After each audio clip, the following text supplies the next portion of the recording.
This story takes place in familiar country, in ordinary times, to ordinary kids.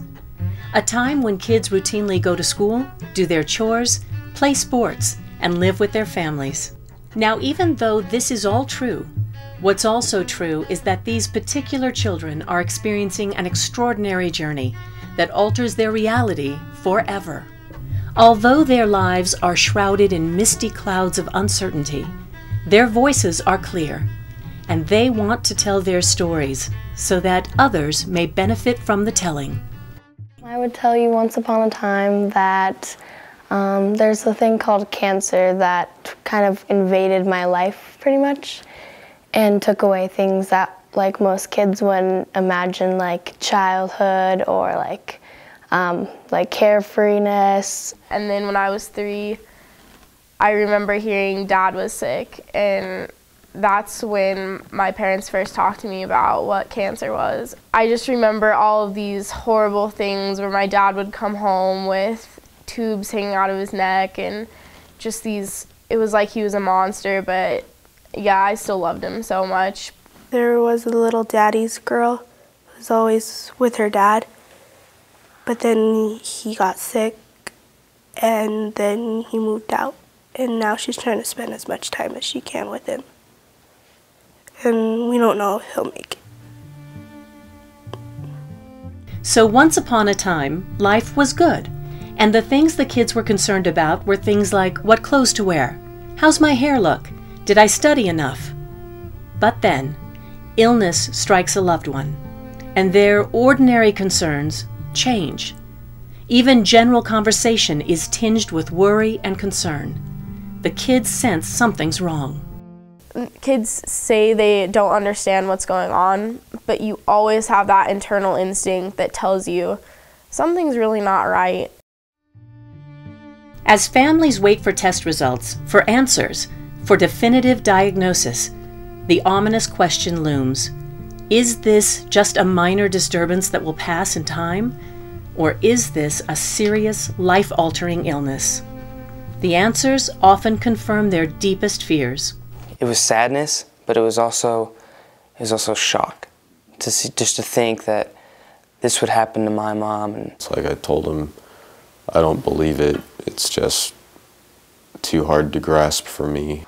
Well, actually, I was really scared because we've had a long line of deaths from cancer in my family. It was right at the beginning, after her surgery, when she started chemo, when things really started to get bad. It was the deepest, darkest hole you fell into, and it just felt like it was a bottomless pit. I mean, you just kept going and falling, and there's nothing you could do to climb back out of it. Unexpected changes in everyday life add to the stress and anxiety of the situation, sometimes blatantly, sometimes subtly. I tried to be there for my brother and stuff like that because he didn't really understand what was going on. My dad had to go a lot for work, and then whenever he went home, I went home too, so I could go to preschool. I've always had my room to go to when I was upset, to like listen to music and stuff, and that was kind of something like my last bit of privacy was taken away from me. We don't really have much time to do things. Like, I always have to get up earlier, and I'm usually late for school because Delaney always has to like have a dressing change or something, and it kind of sucks. The fear of loss and the burden of uncertainty are often overwhelming. Not knowing what's going to happen is an enormous rock they carry in their backpacks every day. I was just afraid of losing him. They said he might not make it. I'm most scared about Delaney not making it through her stem cell transplant because I know she's done with chemo, but I'm just afraid that she might die. I was just so scared that something was going to happen to her. Not even the cancer was what was scaring me, I don't think. It was just, she was so important to me. Like, now it seems so funny to me, like, why would you sit there and not let her walk around the block? But even in public, like if she went over to talk to a friend, I would have to be right next to her because it was like, I almost lost you. Where are you going? Well, I really don't know what's going to happen next. We all don't. As the gravity of the illness seeps into their minds, the children make decisions both consciously and unconsciously about how they're going to cope. Many of them mask their deeper feelings in a variety of ways. The mask of, everything's fine. Since 6th grade, I've been always putting on a mask and acting like everything's okay. The mask of denial. I just tried to go on with my normal life. I tried not to pay attention to it, and I kind of just blocked it out. And I just hoped that it wouldn't carry on, and thankfully it didn't. The mask of, I'll hide my feelings. I felt like the inside of me was hollow but full of my feelings. I didn't really feel, I felt like everything outside was just kind of like masking what was inside. The mask of, I need to protect my parents. Like, kids don't really want to bring up anything about what's happening or be upset because they know that no matter what they're going to say, their parents are going to be upset the rest of the day. The mask of, I'll be quiet and stay out of the way.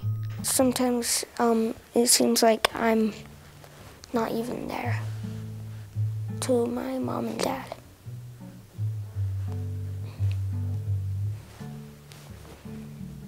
That really makes me upset. The mask of, I need to save my mom. I have to be the person that's bright and happy and trying to get her better and trying to make her happy. The hushed conversations that swirl around the children, which are intended to protect them, only feed their fears. What they want is to be included in the conversations, to be told what is going on. My parents have told me everything, practically everything that I would understand. I don't exactly know all like the scientific stuff she's told me before, but it just blows my mind. But my parents have been really open with me about what Bernie's going through. My mom, when she came over to my grandmother's house and saw me, she came out and told me everything.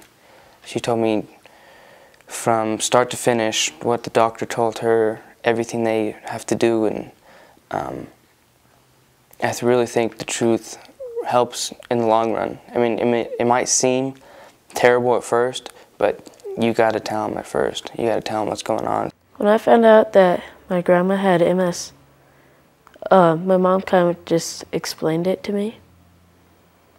And what was going to happen, that it wasn't really treatable. And that's usually how I pick up on things, is when they start talking about it, I know that they're talking about my sister's illness, and it's easy to know what parents are talking about. Trust is a big thing that you want to keep in this situation. To a child, they grew more compassionate as a result of taking this life-changing journey. They discovered that caring and love are greater and more powerful than illness and fear. You don't look at them the same way that you did before. Me and my brother did everything we could to help her out, and we'd always go to her chemo treatments and everything, and do whatever we could for her. It was an unbelievable benefit for us. I know that's really weird to say, but I'm kind of glad that my mom got it and survived, because it strengthened our bond so much.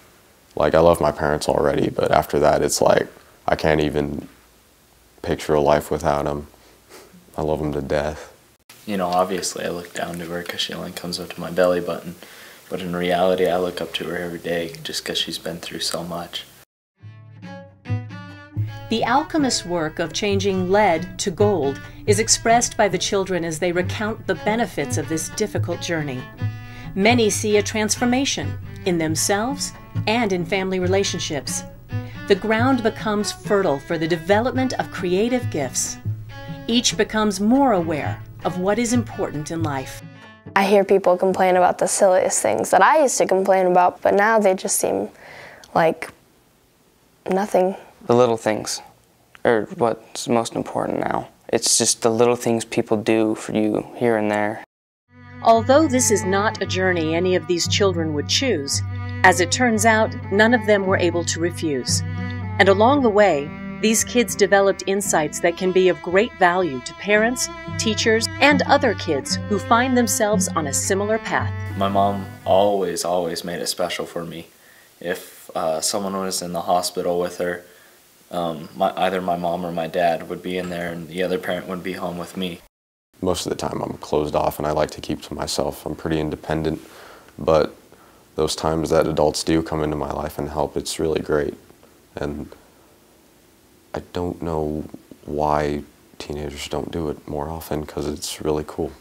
I have to say my dad was always there for me, even when he couldn't be there for my mom, because, I mean, they were divorced, and so when he couldn't be there for her, he was there for me, and he was one of the figures that told me, you have to push through this too.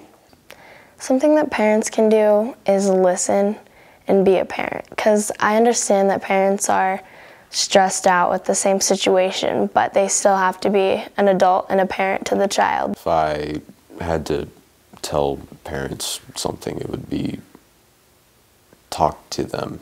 Talk to your kids about it, talk to the teenagers about it, be there for them, because if you don't pay attention to them, like they could bottle up their emotions and they could do something drastic.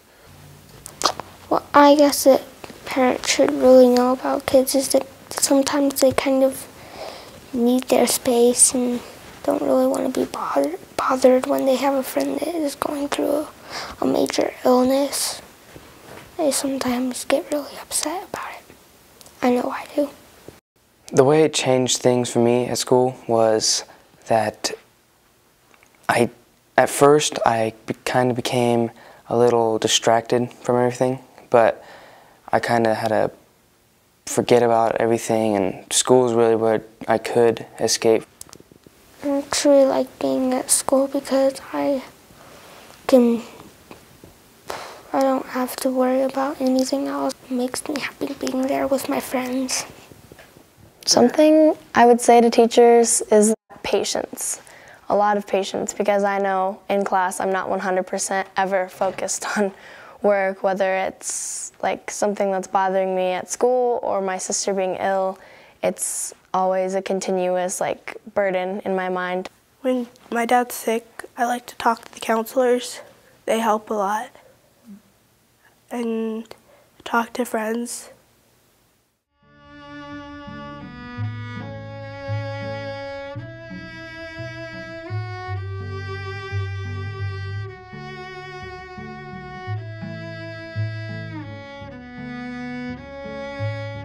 Keep your head up about it, focus on the positive, and just keep an open mind about it, and what will be, will be.